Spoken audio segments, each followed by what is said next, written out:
How has your work with bread impacted your life and work? Well, bread is the sort of activity that has always seemed natural to me in terms of my work as a clergyman in the Jewish community. I'm finishing my 35th year serving this congregation, and bread's about 20 years old, so it's hard to imagine what I did before bread.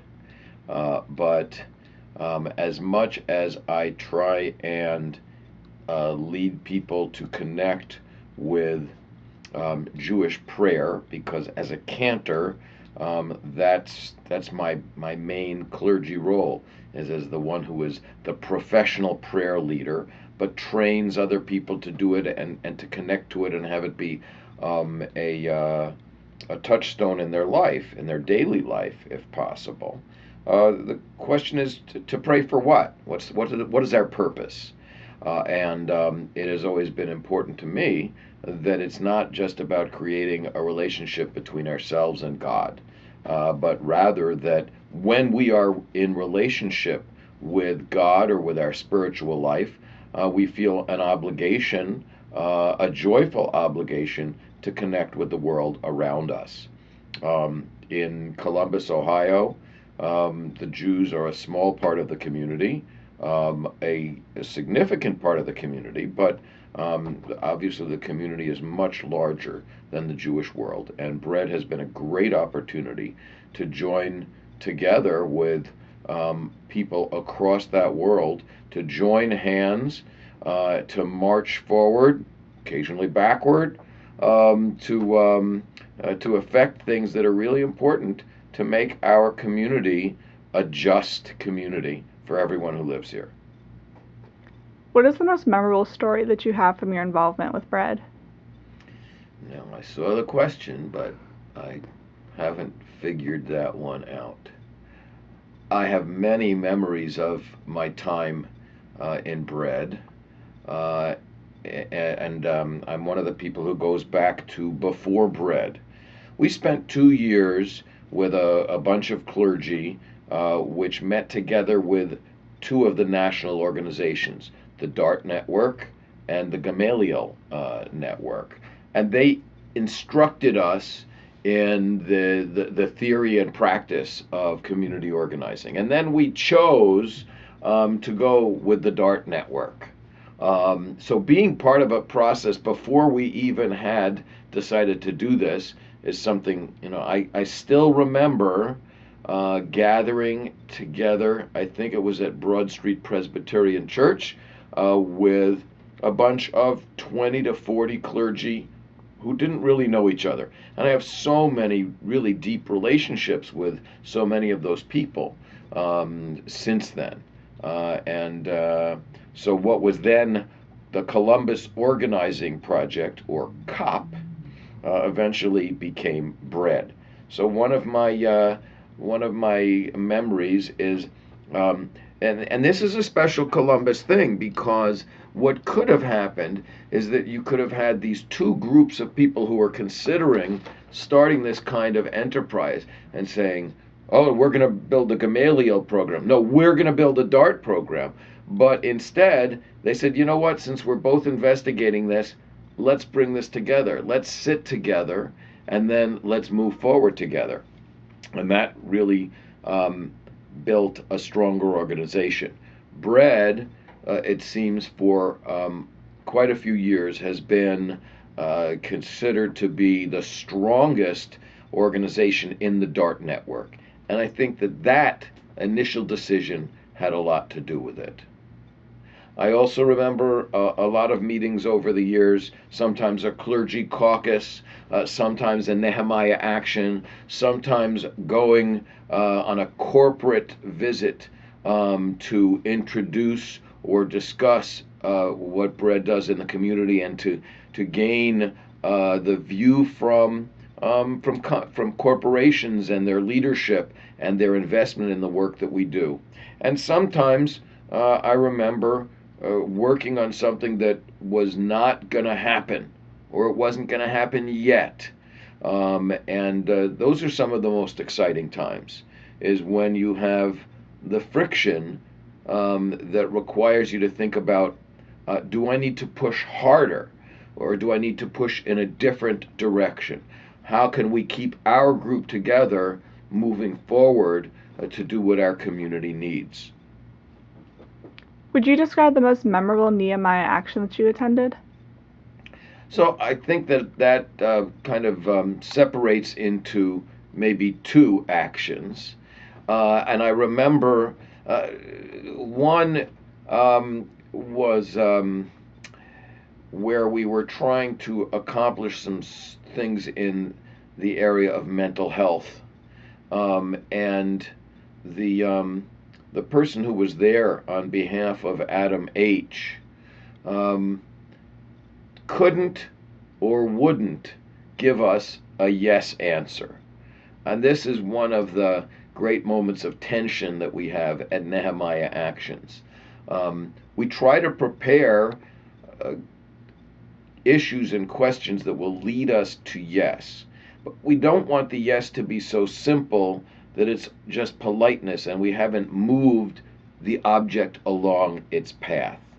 And for whatever reason, um, unlike most of the targets of those meetings, this person was a professional, not an elected official. It's kind of interesting to see how often the elected officials can finesse their way to make no sound like yes. And this was kind of the opposite. This was a case where ultimately I think everything that we discussed with that person over the multiple years since has arrived at yes. He probably could have said yes, but he was so careful that he couldn't find a way to say yes or something that sounded like yes. It was a very interesting moment where the people that we have trained to lead in our organization continue to press forward on the issue, and that creates some real challenge to an organization like ours. We draw together at the Nehemiah Action a few thousand people, and in that room there may be a few hundred people who really understand the ins and outs of anything and everything that's going to be addressed. And when we get to a moment of friction, a lot of them have a hard time with it.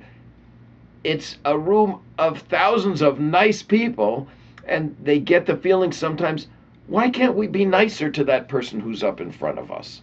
And sometimes it's not about nice, sometimes it's about serious. Can you be serious without being mean or mean spirited or cutting? And I remember that particular meeting had a certain kind of tension that when we then really had to unpack or explain to our people repeatedly. So I said there were two. The other one is the most recent Nehemiah action, where we had the most public officials that we've ever had, and they came up representative after representative on issue after issue to say yes, to say a strong, emotional, inspiring yes to the actions that we had arrived at through our months of work, our research, and our negotiating with these leaders. So that's kind of in some ways the bottom and the top of what might happen at a Nehemiah action. What was the most exciting part about those Nehemiah actions? The most exciting part, and this is one of the things that may be a challenge for the Nehemiah action, is when you first walk into the room or when the meeting just begins and you look around and it is such a diverse gathering of people beyond those who you ordinarily know. It's a gathering of congregations. It's a gathering of Christians who say Jesus in every sentence, which is a little bit too much for some of us Jews. It's also a gathering of some kinds of Christians who never mention Jesus, and it's uneasy for them too. I'm not sure where we are right now in terms of the level of Muslim involvement in bread. We have had that at times, and bread has been a path to work closely with our Muslim community among the three great Abrahamic communities to work together. But really, when you first look out at the sea of differing humanity, of people of different religious persuasion, as people would say, people who are ethnically of different caste and of different colors. It's really exciting to have a gathering like that. That's not just about a team winning a game, but about something that's of enduring benefit to all the people in our community and to the people who are often at risk and suffering in our community. It's really exciting to see that gathering. In what other ways have you been involved with bread? I have been involved with bread in just about every way. So we were involved before there was a bread. I have the distinction of having been a past co-president, and even being asked back to do another extra year a few years later as co-president. I have had the opportunity to sit with the mayor or the city council or other civic leaders or business people, sometimes in a certain amount of friction. Civility, but friction. And I've had meetings in my home, and certainly meetings at the synagogue.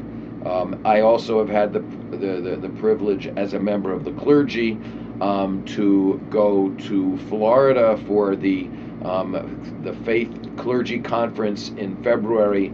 Kind of a nice time to get out of Columbus, but really the opportunity to spend a few days with Columbus clergy and get to know them better, as well as people from across the country, and also having gone to some trainings out of town. I guess I try and say yes to whatever Brett asks, and it's really been great to be involved in every way, both with the other clergy and lay people from the various congregations and with the staff over this 20 years.